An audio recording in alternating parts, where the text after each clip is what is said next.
இன்னைக்கு நம்ம ராமநவமியை பத்தி பார்க்க போறோம். ராமநவமிக்குள்ள போறதுக்கு முன்னாடி, ராமநவமி வருஷத்துக்கு ஒரு தடவை தான் கொண்டாடிட்டு இருக்கிறோம். ராமர் யாரு? நம்ம ஏன் அவரை கொண்டாடணும்? அப்படிங்கிற ஒரு சின்ன விஷயத்தை தெரிஞ்சுக்கிட்டு, அதுக்கப்புறம் பதிவுக்குள்ள போலாம். பொதுவாவே தசரத சக்கரவர்த்தியினுடைய மைந்தன் ராமன். அயோத்தியை ஆட்சி செய்த தலைவன் ராமன். இப்ப நம்ம எல்லாருக்குமே ராமரை பத்தி நிறைய விஷயங்கள் நமக்கு தெரிஞ்சிருக்கு. அப்போ ஒரு சக்கரவர்த்தியாக இருந்து ஒரு மகனை நம்ம ஏன் கொண்டாடணும்? ஒரு நாட்டை ஆட்சி செய்து ஒரு மன்னனை நம்ம ஏன் கொண்டாடணும்? அப்படின்னு இதை தாண்டி நம்ம அது வேற என்ன வடிவத்துல நம்ம பார்க்கிறோம் அப்படின்னா, தச அவதாரத்துல அவர் ஒரு அவதாரம். அப்போ தெய்வமா இருக்கிற அவரை ஏன் நம்ம கொண்டாடணும் அப்படின்னா, அதற்கும் ஏதாவது ஒரு காரணம் இருக்கணும்ல. ஒரு அவதாரத்துல இருந்து நம்ம ஏதாவது ஒன்று தெரிஞ்சுக்கணும். என்ன தெரிஞ்சுக்கணும் அப்படின்னு பார்த்தோம்னா, அவதாரங்கள்லயே உயர்ந்த அவதாரமாக பேசப்படக்கூடிய ஒரு சில அவதாரங்கள்ல இந்த ராம அவதாரமும் ஒன்று. எல்லா அவதாரமும் உயர்ந்தது தான். அதுக்காக இது தாழ்ந்தது, இது உயர்ந்தது அப்படின்னு நான் சொல்ல வரல. ஒரு சில அவதாரங்களை பத்தி உயர்த்தி பேசுவோம் இல்லையா? அதுல ஒண்ணு ராம அவதாரம். ஏன் இந்த ராம அவதாரம் இவ்வளவு ஒரு முக்கியத்துவம் வாய்ந்ததாக நமக்கு சொல்லப்பட்டிருக்கு அப்படின்னா, ஒரே ஒரு காரணம் தான். இறைவனே நமக்காக பூமிக்கு ஒரு மானுடனாக, ஒரு மனிதனாக எப்படி வாழணும் அப்படின்னு ஒரு வாழ்வியல் முறையை நமக்கு கற்றுத்தந்த அவதாரம் ராம அவதாரம். ஒரு மனுஷன்கிட்ட போய் நம்ம சொல்லலாம், பெற்றோர்கள் கிட்ட அன்பா நட, பெற்றோர்கள் சொன்ன வார்த்தைகளை கேட்டு நட, மனைவி கிட்ட அன்பாயிரு, பகைவனிடத்திலையும் அன்பாயிரு, சகோதரர்கள் கூட அன்பாயிரு, உடன்பட்டு வாழு, இப்படி நிறைய சொல்லலாம் சார். அதாவது சொல்றதெல்லாம் நல்லா ஈஸியா தாங்க இருக்கும். அவன் வாழ்க்கையில அனுபவிச்சாதான் சார் எல்லாமே தெரியும். தலைவனையும் காய்ச்சல நான் தனக்கு வந்தாதான் தெரியும். இப்படி சொல்றவங்க எத்தனை பேர் இருக்காங்க? அதனாலதான் இறைவன் என்ன பண்ணாரு, நானே மனுஷனா பாக்குறேன் அப்படின்ட்டு அவரே மனுஷனா பார்த்து அவதாரம் செஞ்சு, உனக்கு ராஜ்யம் இருக்குன்னு சொன்னப்பயுமே அவர் சந்தோஷப்படல. உனக்கு ராஜ்யம் இல்லைன்னு சொல்லும்போது, நீ காட்டுக்குன்னு சொல்லும் போது அவர் வருத்தப்படல. ஒரு சமநிலை மனதோட எப்படி ஒரு மனுஷன் பிரச்சனைகளை எதிர்கொள்ள வேண்டும் அப்படிங்கிற ரொம்ப அழகா அந்த இடத்துல நம்ம காட்டியிருப்பாரு. எத்தனையோ இடங்கள்ல ராமரை நினைச்சு பார்த்து அற்புதம் அப்படின்னு சொல்ற அளவுக்கு அவருடைய வாழ்வியல் பயணம் இருக்கு பார்த்தீங்களா? அது நினைத்து நினைத்து நம்ம பார்க்க வேண்டிய ஒரு அற்புதமான ஒரு செயல். மனைவியே அபகரிச்சவனை பார்த்து போர்க்குளத்துல அவர் சொல்றாரு, இன்று போய் போற்றின் நாளை வா அப்படின்னு சொல்லி. அதாவது மனைவி அபகரிச்சவனை பார்த்தவொடனே இப்படி நிதானமா, அப்பா உங்ககிட்ட ஆயுதங்கள்லாம் இல்லப்பா, நீ போயிட்டு ஆயுதமெல்லாம் எடுத்துட்டு நாளைக்கு சண்டைக்கு வா அப்படின்னு சொல்லி நம்ம சட்டத்திட்டங்கள் பேசுவாங்களா? ஆனா போர்க்களத்துல கூட சட்டத்திட்டங்களை பேசுற பகைவனுடைய சகோதரனை கூட தன்னுடைய சகோதரனாக நினைத்துக் கொண்டார். ஒருத்தர் அடைக்கலன் வந்தா அவனை எப்படி தன் பக்கத்துல வச்சு காப்பாற்றணும் அப்படிங்கிற ஒரு உதாரண புருஷராக இருந்தார். அந்த அரக்கர் குலமா இருந்தா என்ன, மிருக குலமாக இருந்தால் என்ன, பறவை இனமாக இருந்தா என்ன, எல்லாத்தையுமே தனக்கு உறவாக எடுத்துக்கொண்டார் ஒரு மனிதன். இப்படித்தான் வாழணும். வள்ளுவர் திருக்குறள்ல ஒரு சொல்லியிருப்பாரு, ஒரு மனிதன் எதனால் உயர்வு பெறுகிறான் அப்படின்னா, உள்ளத்தினால் தான் ஒரு மனிதன் உயர்வு கொள்ளப்படுகிறார். இன்னைக்கு சமூகத்துல இருக்கிற ஒவ்வொரு மனுஷனுக்கும் தேவையான ஒரு விஷயம் என்ன தெரியுமா? உள்ளத்தினால் உயர்ந்தல், மனதளவில் பக்குவமாக இருத்தல். பிரச்சனைகள் வருகின்ற போது அதை எதிர்கொள்ளும் போதும் மனிதத்துவம் மாறாத ஒரு மனிதனாக நம்ம வாழ பழகிக்கணும். இத்தனையும் நமக்கு கற்றுக் கொடுத்த ராமரை கடவுளா நம்ம கொண்டாடாம வேற என்ன பண்ணணும்? அதனாலதான் ஒவ்வொரு வருஷமும் இந்த ராம நவமிய மிக அற்புதமா, ஆனந்தமா, சந்தோஷமா எல்லாரும் கொண்டாடி மகிழ்றாங்க. இப்படி ஒரு மனுஷனை நம்மளால பார்க்க முடியலையே. இவரு போல ஒரு நமக்கும் அந்த குணங்கள் வேணுமே அப்படிங்கிற அவர்கிட்ட நம்ம பிரார்த்தனை செய்யறோம். இந்த அழகான ராம நவமி இந்த வருஷம் 2026ல என்னைக்கு வருது அப்படின்னு சொல்றதுல நிறைய ஒரு பேருக்கு ஒரு குழப்பம் இருக்கு. பொதுவா ராமநவமி எப்ப கொண்டாடணும் அப்படின்னு சொல்லி பாத்தீங்கன்னா, நவமி திதியும் புனர்பூச நட்சத்திரமும் சேர்ந்து இருக்கக்கூடிய காலத்துல நம்ம ராமநவமி வழிபாடு செய்யறது அப்படிங்கிறது ரொம்ப ரொம்ப விசேஷமானது. சில ஆண்டுகள்ல நவமி திதி முடியல வந்துடும், புனர்பூச நட்சத்திரம் பின்னாடி வரும். சில ஆண்டுகள்ல புனர்பூச நட்சத்திரத்துக்கு முன்னாடி வந்துடும், நவமி திதி கடைசியில சேரும். சில ஆண்டுகள் அது சேராம கூட முன்ன பின்ன தள்ளி வந்துடும்.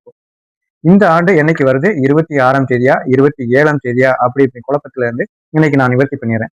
இப்போ அந்த தேதி, நேரம், வழிபாடக்கூடிய நேரம் இவை எல்லாத்தையுமே பார்த்துடலாம். நாங்க 26/3/2026 பிற்பகல் 2:55 தான் நமக்கு நவமி துவங்குதுங்க. 27/3/2026 பிற்பகல் 12:52 நமக்கு நவமி தேதி அப்படிங்கிறது அமைஞ்சிருக்கு.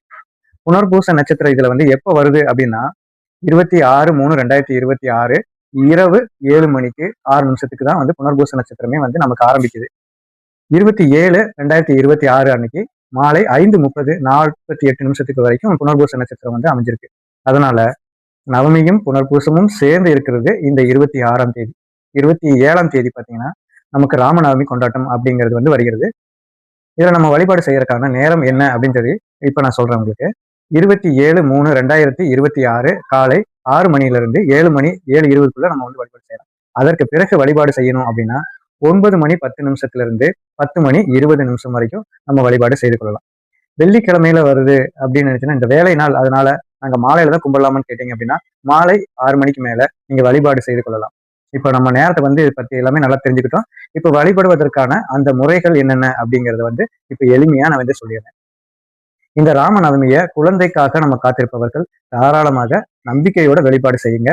கண்டிப்பாக குழந்தைக்கு பேர் கிடைக்கும். ஏன்னா ஒரு காலத்துல ராம காவியத்தை குழந்தைக்காக வந்து காத்திருப்பவர்கள் வீட்டுல படிக்க சொல்லி ரொம்ப வந்து அதனால வந்து பிறக்கக்கூடிய குழந்தைகளுக்கு காணாலேயே வந்து பேரும் வைப்பாங்க. இது வந்து ஒரு வழக்கமாகவே இருந்து ஒரு ஒரு காலத்துல வந்து கடைபிடிக்கப்பட்டது. இப்ப நிறைய பேருக்கு வந்து இது தெரியாமே போயிடுச்சு. அதனால ராம நவமி அன்னைக்கு விரதம் இருந்து பெருமாள் கிட்ட வந்து பிரார்த்தனை பண்ணீங்க அப்படின்னா கண்டிப்பாக குழந்தை பேரு அப்படிங்கிறது வந்து கண்டிப்பா கிடைக்கும்.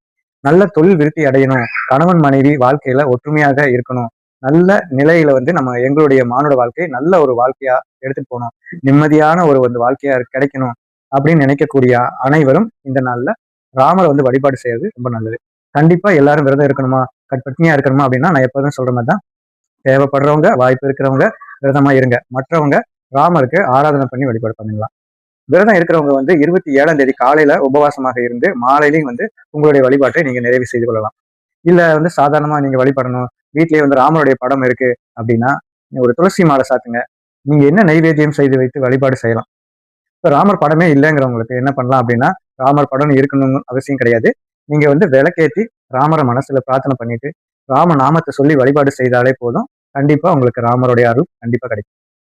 நெய்வேத்தியமாக நம்ம செய்ய வேண்டியது அவருக்கு ரொம்ப ரொம்ப விருப்பமான பால் பாயசம் நெய்வேத்தியம் செஞ்சு வழிபடலாம்.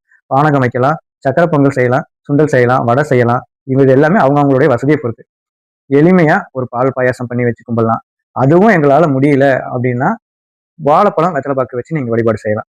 என்ன இருக்கோ இல்லையோ, எப்போதும் நான் சொல்றது ஒரே ஒரு விஷயம், ராமநாமத்தை மறக்காம சொல்லுங்க. ஒரு 108 முறை ஸ்ரீராம ஜெயம் ஸ்ரீராம ஜெயம் ஸ்ரீராம ஜெயம் அப்படிங்கிற இந்த தாரக மந்திரத்தை வந்து சொல்லுங்க. அதுவே வந்து நமக்கு மிகப்பெரிய ஆற்றலையும் சக்தியையும் கொண்டு உண்டு பண்ணும். எங்கெல்லாம் வந்து ஸ்ரீராம ஜெயம் அப்படிங்கிற நாமம் உச்சரிக்கப்படுகிறதோ அங்கெல்லாம் வந்து ஆஞ்சநேயர் வருவார், நம்மளுடைய பக்தியை பார்ப்பார், தன் தலைவனாகிய ராமர் கிட்ட போய் அவங்கள பத்தி சொல்லுவார். இவங்களுக்கு வந்து வேணுங்கிற நல்லதை பண்ணுங்க அப்படின்னு சொல்லி ஆஞ்சநேய சுவாமியே வந்து பரிந்துரை செய்வாராமா. ராமநாமம் சொல்லும்போது அவரே வந்து நமக்கு சிபாரிசு பண்ணுவாரு. இந்த நாள்ல ராமருடைய நாமத்தை வந்து எழுதுங்க, அதை படிங்க. ஒரு மாலையா போடுற வழக்கம் இருந்துச்சுன்னா மாலையாவையும் போடுங்க. அந்த ராமரோட பட்டாபிஷேகம் படம் இருந்துச்சுன்னா அதை வச்சு அது கூட நீங்க போடலாம். இதெல்லாம் எதெல்லாம் உங்களுக்கு இருக்கோ அதை செஞ்சு இந்த ராமநவமியை சிறப்பாக கொண்டாடி மகிழ்ந்து எம்பெருமான் ராமனுடைய அருளை பரிபூரணமா பெறணும் அப்படின்னு நாங்க உள்ளன்போடு பிரார்த்தனை செய்கின்றேன். ராமரை வழிபாடுறதோட மட்டும் இல்லாம அவருடைய நல்ல குணங்களையும் அவருடைய நல்ல வாழ்வியல் முறையையும் நாமும் கடைபிடிச்சு நம்மளுடைய வாழ்க்கையில ராமரை போலவே ஒரு நல்ல ஒரு மனிதனாக வாழணும் அப்படின்றத வைராக்கியத்தையும் ஒரு குறிக்கோளையும் இந்த நாள்ல நம்ம எல்லாருமே ஏற்றுக்கொண்டு நடந்தோம் அப்படின்னா அதுவே இந்த ராமநவமியை கொண்டாடக்கூடிய ஒரு முக்கியமான அம்சமாக அது வெற்றி கொள்ளும். இந்த பதிவை உங்களுடைய நண்பர்கள் உற்றார் உறவினர்களுக்கு கண்டிப்பா பகிர்ந்து கொள்ளுங்க.